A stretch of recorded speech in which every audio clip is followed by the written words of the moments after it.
Hi, my name is Heather Houde. I'm the Director of EHS Client Services here at Safety Partners. I've been with Safety Partners for 15 years now. A typical day starts with checking in at the clients to see if there's been any changes since you were last on site. You'll want to get up to speed, walk through the lab and see if anything new is going on. Things can change quickly at some of our clients.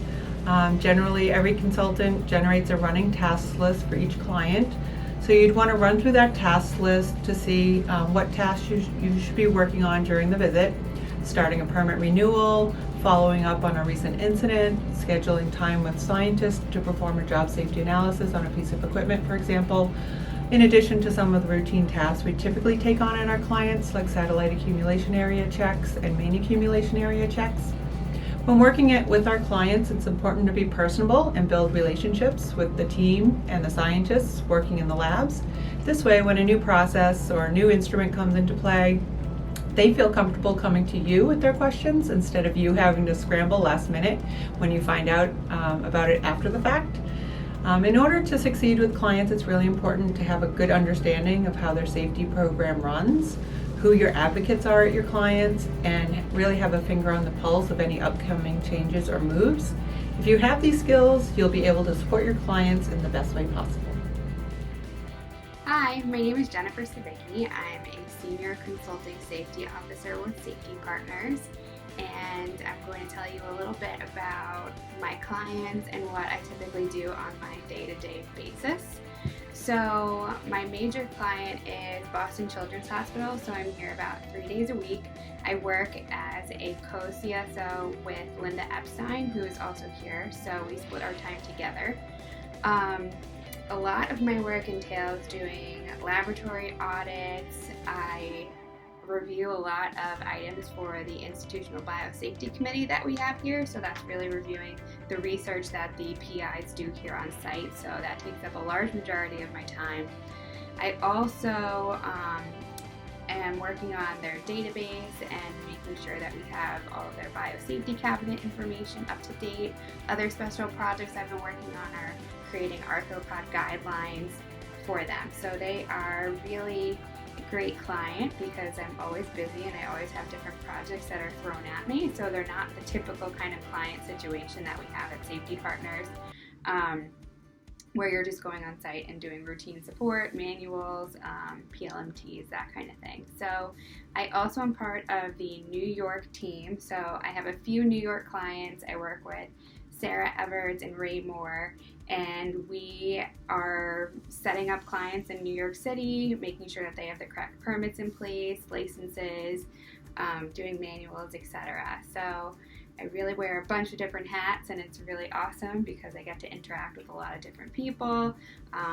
For example, I just had a meeting with Mount Sinai to help set them up as our occupational health provider for our New York clients. So it's really quite interesting being in the labs and also seeing the business side of things as well. Hi, my name is Dina Lloyd and I'm a Senior Consulting Safety Officer at Safety Partners. And a typical day that I usually have it's not really typical. There's more than one type of day, so sometimes I work at home and kind of get some of the paperwork that I can work remotely at any of my clients, or I'm on site and it could be for 4 hours or 8 hours at a time. During those times, I usually either do safety trainings or have meetings with clients or help with their safety committee and kind of guide their safety programs overall. And I do lab inspections, and I have a checklist, take photos, and kind of give a report afterwards to help people stay in compliance with different types of regulations, be it waste management or other type of OSHA compliance, and try to make sure that they're in compliance with what's going on, but also be a great person to bounce off ideas of new things that they're bringing into their departments to see if it's safe, or if they need any additional engineering controls or personal protective equipment or different types of waste containers for it. Or evaluate to make sure that they have the right facility to do whatever they're or permits to do whatever work they're trying to do. But the best part about being a CSO or a consulting safety officer is meeting everyone and knowing, and getting to know every individual client and their quirks or best things that are, a lot of fun to be with, or, getting that personality difference between each of the clients and having, that rapport with individuals in the safety officers that are on site or in the client boss, and kind of, earning the respect of the scientists instead of just looking at someone that tells them no. That's another thing that I think is really important, to kind of foster that type of relationship and having that as not just I'm here to, make sure they're following the rules, making sure it makes their life easier and also safe at the same time. I hope everything that I've gone over will help you decide if this is something for you, and understanding what you could be potentially doing as a consulting safety officer or safety partners.